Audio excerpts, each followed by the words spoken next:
दोस्तों नमस्कार। नीट पर महासंग्राम छिड़ा हुआ है। सड़क से लेकर संसद तक सिर्फ यही आवाज़ गूंज रही है, नीट नीट नीट। नीट के पर्चा लीक का मामला पूरे देश में गर्मा गया है। देश क्या, अगर देखा जाए तो पूरी दुनिया में भारत की शिक्षा प्रणाली पर अब अंगुली उठने लगा है। और ये सब हो रहा है भारत की जो हीला हवाली करने वाली सरकार है उसके चलते। सबसे पहले तो शिक्षा मंत्री धर्मेंद्र प्रधान ने माना कि इसमें किसी तरह की कोई गड़बड़ी ही नहीं हुई है। जब जांच आगे बढ़ी और बिहार से लेकर गोधरा गुजरात तक जब मामले परत दर परत खुलने लगे, सब कुछ सामने आने लगा, तब तो इन्होंने माना कि हाँ, हमसे चूक हुई है।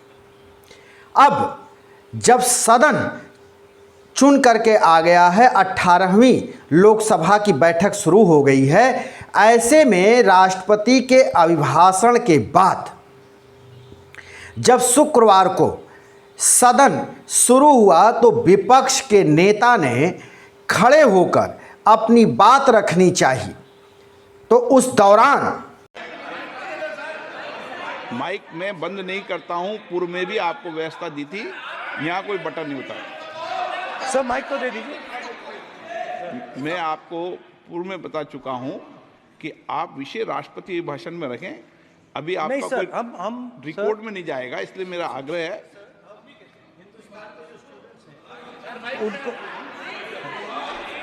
हिंदुस्तान के जो स्टूडेंट्स हैं उनको हम जॉइंट मैसेज देना चाहते थे। हाँ दें आप। सुनिए जॉइंट मैसेज देना चाहते थे ऑपोजिशन और सरकार के साइड से कि इस मुद्दे को हम ज़रूरी मानते हैं और इसीलिए हमने सोचा था कि आज स्टूडेंट्स की रिस्पेक्ट करने के लिए हम नीट पर डिस्कशन करें।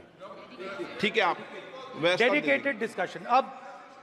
अब बात यह है कि दो फोर्सेस हैं, एक कि इस मुद्दे को हम ज़रूरी मानते हैं और इसीलिए हमने सोचा था कि आज स्टूडेंट्स की रिस्पेक्ट करने के लिए हम नीट पर डिस्कशन करें। कांग्रेस पार्टी की ओर से आज ऐसा मुद्दा उठाया जो संसद के गरिमा के लिए बिल्कुल ठीक नहीं है।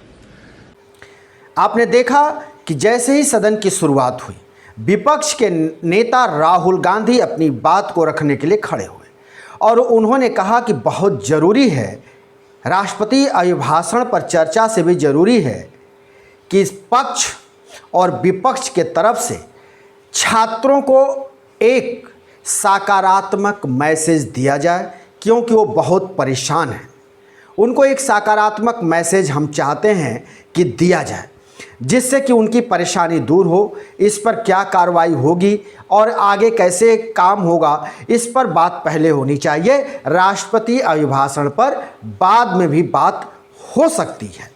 इसको लेकर पहले ही सदन पहुंचते ही राहुल गांधी ने कल ऑपोजिशन के जो फ्लोर लीडर्स हैं सबकी मीटिंग हुई और यूनानिमस था कि आज हमें नीट का जो इशू है उस पर डिस्कशन चाहिए। हिंदुस्तान के स्टूडेंट्स से मैं कहना चाहता हूं, ये आपका इशू है और हम सबको लगता है, इंडिया गठबंधन को लगता है कि आज सबसे जरूरी बात आपकी है, क्योंकि आप हिंदुस्तान के भविष्य हो।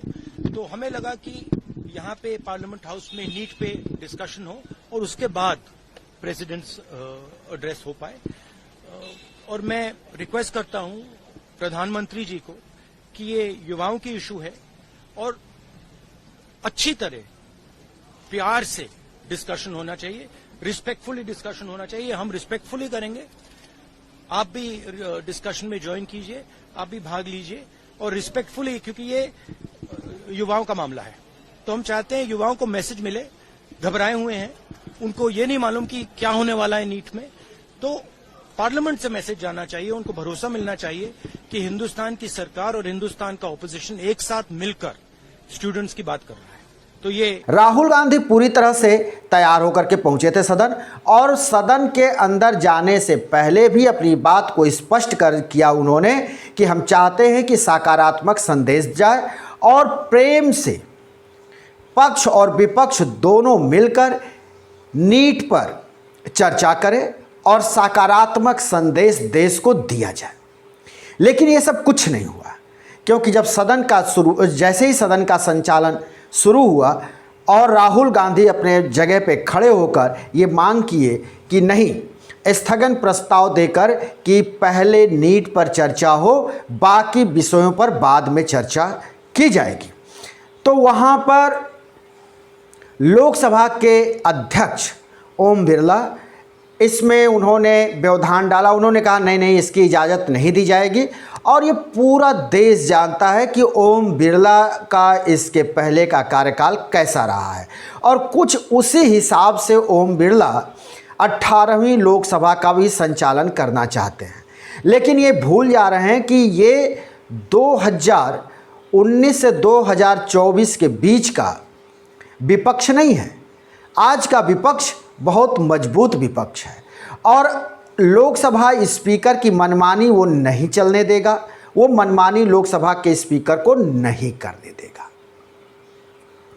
आप सभी जानते हैं पूरे देश में जो नीट का माहौल है, और नीट एक ऐसा एग्ज़ाम है जिसके तहत बच्चे बैठते हैं, छोटे बच्चे होते हैं, अभी वो इंटर पास किए बच्चे होते हैं, 12th पास किए बच्चे होते हैं, 18 से 20 साल के उम्र के बच्चे होते हैं, अपरिपक्व होते हैं, और वो एग्ज़ाम में इस समय फंसे हुए हैं। 24 लाख छात्रों का भविष्य इस समय अधर में है। ऐसे में पूरे देश में धरपकड़ भी शुरू है। रोज़ कोई ना कोई एक नया इसमें बात जुड़ती रहती है, कोई ना कोई एक नए सिगोफे आते हैं, कभी कुछ नाम आते हैं, कभी कोई नाम आते हैं, कभी आता है कि मास्टरमाइंड इसका बेगूसराय में है, कभी इसका मास्टरमाइंड गोधरा में हो जाता है। अब तो ये स्थिति आ गई है कि देश के कई प्रदेशों से इसके तार जुड़ते नज़र आ रहे हैं। उधर एक मुखिया है जिसको अब ये कहा जा रहा है कि सबसे बड़ा मास्टरमाइंड वही है, और वो उसका अता पता भी नहीं है। ये अब इसकी जांच सीबीआई को दे दी गई है। विपक्ष का कहना है कि जब जांच सही दिशा में अपना काम कर रहा था, आगे जांच एजेंसी बढ़ रही थी इसके पहले की, तो उससे लेकर इसको सीबीआई को क्यों दिया गया?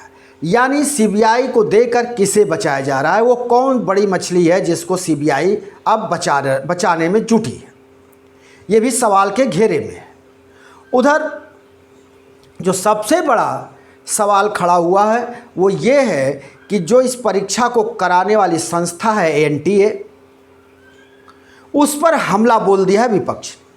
विपक्ष का कहना है कि उसके जो कर्ता धर्ता हैं, जो उसके मुखिया हैं, वो संघ से जुड़े हुए हैं और वो अखिल भारतीय विद्यार्थी परिषद के सदस्य रहते हुए जिस कॉलेज से उन्होंने पढ़ाई की है वहाँ के वो अध्यक्ष भी रहे हैं।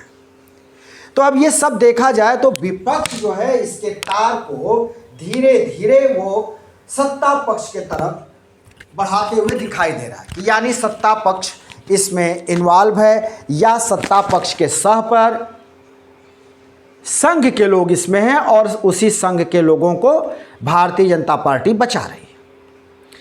अब ये जो बात आ रही है कि नहीं, पहले चर्चा होनी चाहिए नीट पर, उसके बाद राष्ट्रपति के अभिभाषण पर बात होगी। ये साफ है कि राष्ट्रपति के अभिभाषण में नीट की भी बात आई थी, नीट एग्ज़ाम की आई थी, नीट पर या पेपर लीक पर बने एक नए सख्त कानून की बात की गई थी जिसमें 1 करोड़ तक के जुर्माने और 10 साल की जेल।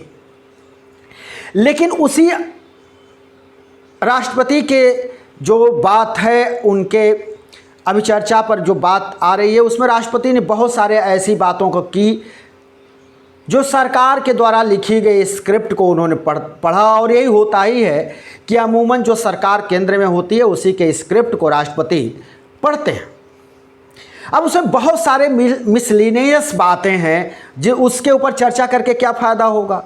अब उसमें चर्चा इसलिए चाहती है भारतीय जनता पार्टी या सत्ता कि उसमें तमाम चीज़ें आएंगी, उसमें जो है गैस बांटा गया तो उसमें उज्ज्वला रहा, तो उसमें किसानों को 2-2 हज़ार रुपये दिए गए, 20,000 करोड़ से ऊपर रुपए उनके अकाउंट में डाले गए।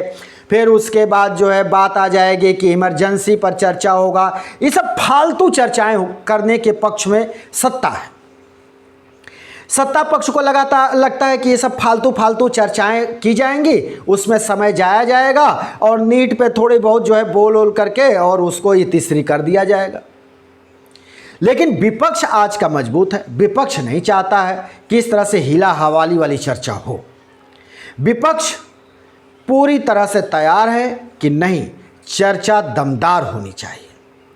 तो अब दमदार चर्चा के लिए विपक्ष अब दमदार हिसाब से खड़ा हो गया है और फालतू की चर्चाओं से देश को क्या लेना देना, या ये इधर उधर अवांट बवांट फालतू इमरजेंसी, किसान, एमएसपी, इस सब पर चर्चा होनी चाहिए। ये सब कोई मतलब है? आज की जो ज्वलंत मुद्दे हैं, जो ज्वलंत परेशानियां हैं देश में, छोटे बच्चे हैं वो परेशान हैं, दर दर भटक रहे हैं, उनको पता नहीं कि परीक्षा दोबारा कराई जाएगी नहीं कराई जाएगी, क्या होगा। अभी 8 जुलाई को सुप्रीम कोर्ट से भी इस पर निर्णय आने वाला है। ऐसे में अंड की बंड बातें इधर उधर करना और उसमें जो है झूठ मूठ का कुछ भरना और भागना, ये केवल विपक्ष के ऊपर आरोप लगाना, ये सब जो है सरकार चाहती है। सरकार यही चाहती है कि जैसे 10 साल से होते आया है, हम मनमानी करते आए हैं, वही मनमानी चलती रहे। लेकिन अब वो मनमानी चलती हुई दिखाई नहीं दे रही है, क्योंकि विपक्ष अब मजबूत है। तो विपक्ष मजबूत है तो अपनी बात को भी वो मजबूती से रखेगा। माइक बंद की भी बात आ जाती है, उस पर कहते हैं लोकसभा अध्यक्ष कि नहीं मेरे पास तो कोई बटने नहीं होता कि हम बंद करें। अरे भाई, नहीं बटन बंद होता तो ये इस बात की जांच क्यों नहीं होती? क्या देखिए वो बटन है कहाँ जहाँ से इसको डिस्टर्ब किया जाता है? ये सारी बातें हैं, देश के सामने सब कुछ आगे आएगा। लेकिन इस सत्ताधारी दल को तो शर्म है नहीं, बेशर्मी का इंतहा है। हम फिर किसी दूसरे वीडियो को लेकर हाजिर होंगे, तब तक के लिए शिव मूर्ति दुबे को दीजिए इजाज़त।